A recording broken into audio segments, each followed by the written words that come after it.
Cool, what's up, guys? I'm Chad Gallagher here at Home 365, and I want to talk today about something I'm talking a lot about right now with real estate investors, and that is the impact of inflation on real estate.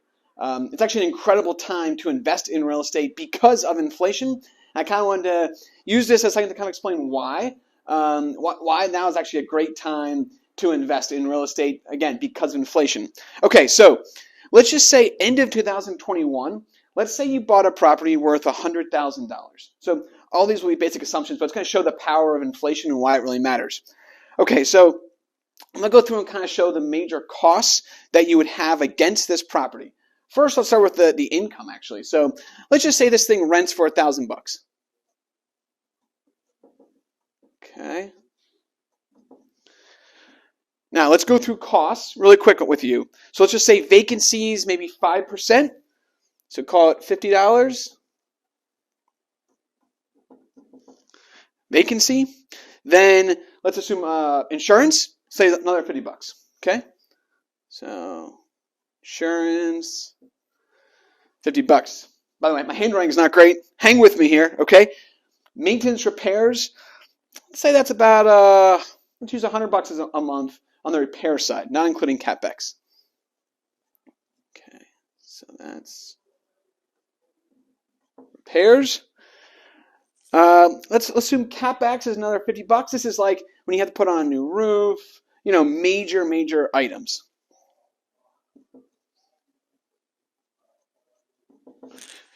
Okay, property management fee. Just for this example, let's assume $80. It's both leasing and maintenance, right around 8%, fairly reasonable. And then taxes. For this, let's just assume taxes come in about 15%. So let's call it $150.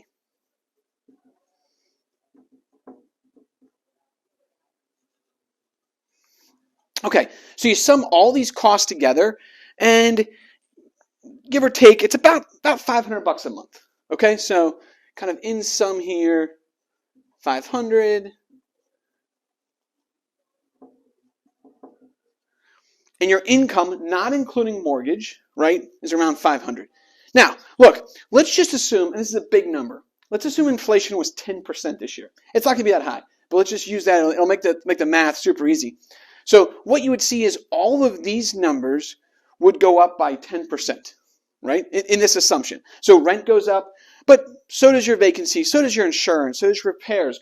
It costs more to hire maintenance guys when inflation goes up. Your CapEx goes up. Your property management fee is in relation to the rent. So that goes up, similar to how vacancy is in relation to the rent. So that goes up again, 10%. And then taxes. Your taxes probably won't go up year to year, 10%, but over time they will. So let's just assume all of these, both the income goes up. So now your income is $1,100. Your costs also go up 10%. So now you're at $550. And so your net income actually hasn't changed that much. It's still $550. But here's why the power of inflation is so valuable, right? So the value of the property, let's assume that also goes up 10% in line with inflation.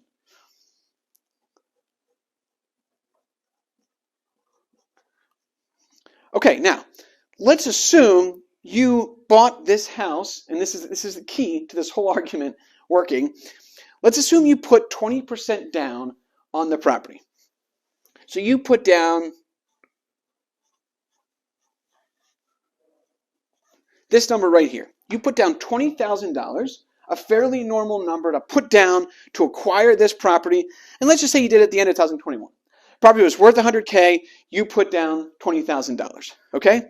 So before you were expecting, income of $500 a month.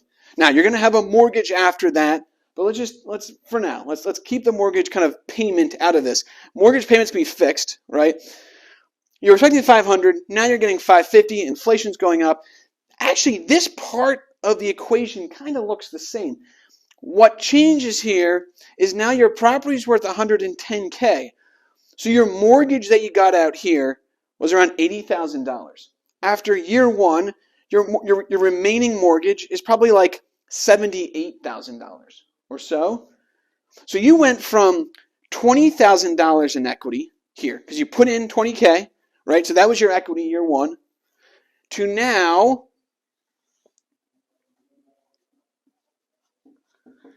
let's call it 32 probably, because you paid down that mortgage a little bit. So now your equity has jumped from $20,000 to $32,000. Because your mortgage is now only 78. That's where I'm getting that from, the 110 minus the 78. Now your equity is up to 32K. So you look at, so why does inflation, this is the key part to the whole argument, is in a high inflationary market, which we are undoubtedly in and probably not going away from for a little while, right? You have picked up essentially $12,000 in equity on an investment of roughly $20,000. So forget about, let's say you didn't even get any cash flow. Let's say your cash flow just paid for your mortgage and maybe you had some extra costs you weren't expecting.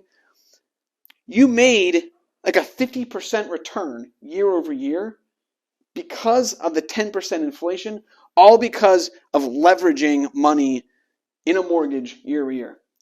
This is why this is, especially with interest rates where they are right now, they're not going to stay there for long, but to be able to lock in real estate in a high inflationary period, it's an incredible, incredible time to do this right now because the amount of equity.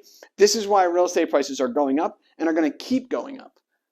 Because of this high inflationary period we're in, this is what happens in real estate when there's high inflation. So if you know or think that inflation will continue, real estate, an incredible bet, again, when leveraging. So if you weren't actually leveraging a mortgage here, if you just bought it in cash and held in cash, you would actually come out to be net the same. You're not actually making a lot of money there.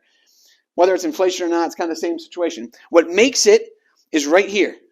This mortgage that you took out, the $80,000 mortgage and only putting 20 grand, that is why investing in a high inflationary period makes a lot of sense. That's why everybody who's invested in real estate the last couple of years is thrilled by inflation. I realize inflation causes some problems on a macroeconomic perspective. That's not the commentary here. The commentary here is just how it impacts real estate. It's a huge win for real estate investors.